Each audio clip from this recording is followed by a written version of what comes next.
Good day to you. My name is Maria Kądzielska and you are watching Poland Daily Culture. Today we'll talk about difficult topics, which is Polish political thought. Here with me is Michał Rzeczycki, a PhD candidate at Warsaw University and also a member of Jagiellonian Club. Thanks. So you are a specialist when it comes to Polish system, especially from the 16th century. Tell me please, what was the difference between what was happening in Poland during this time and Western countries, as why we did not follow this path of absolutism or absolutism rule? The original sin or the original reason, it differs depending on your perspective of our history, was the way that Polish knight owned his land. Because in Western Europe, there was a feudal system. Like, imagine that you are my lady, I'm your knight, and I have some services with respect to you. In exchange of what I can use land you give me. But this is a private law. The way I have my land is not unconditional. So there were few landowners, such as the queen and other dukes, and they were giving rights to the knights in order to use and to have them as a military force, the essence of a feudal contract. And the safety of the country, and the safety of the country.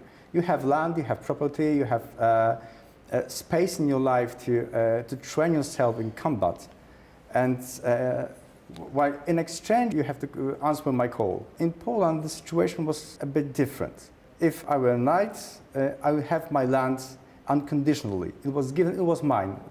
In the same way, like private property, basically. Private property. Of course, I had some military obligations, but I had military obligations not because I have my private vow to some person, but because I was obliged by public law. Because of this group was formed by public law, it was very easy to understand each other, each member of nobility, as an equal, as a citizen. Because having a Greek term isonomia, equality with respect to law, is the basic fundamental condition to have the Commonwealth and the Republic. They were basically equal in the face of law, even though when one knight had a lot of yards of land and the other much fewer, still when it comes to law they have similar obligations and similar rules. Yes, exactly. There were no dukes, no barons, no counts.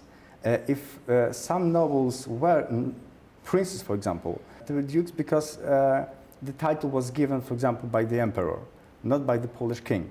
There were differences in social status, not in legal status. Which created a unique situation of parliament, yes? Polish, yes, parliament. Same. The story begins, of course, with a number of privileges, the one proclaimed by the King Louis in Košice in the 14th century. A king said that promised that we'll have raised taxes only by the consent of the nobility. This is the root of parliamentary government. I can do some things, but first I have to ask you. Everything according to the principle qui tangit qui omnes tangit. What concerns everybody, by everybody must be accepted. Which is pretty difficult, because then you cannot really pass any law if everyone doesn't agree. Yes, but this is what we have today, from some point of view. Sure, I agree, but of course with the limits. And then we have the majority. Yes, it's never the full majority. This is a different way of thinking about parliamentary procedure. There was an expectation of having a consensus.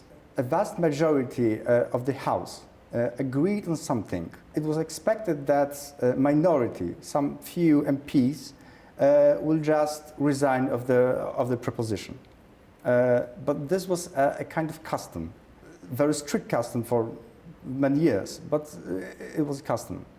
So they were basically asked to play in the same way, well, like basically to win the argument and win the situation, even though they had a difference. So the cause was common, and that's what I mean.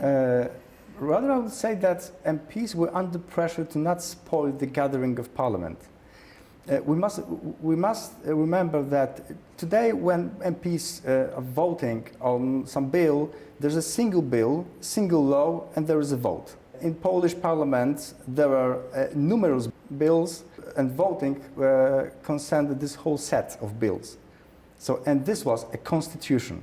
So this is one decision of Parliament, and this is why we had problem with liberum veto after exactly. that. So it was very, very modern, I would say, developing in a way of restricting the absolute power of the king.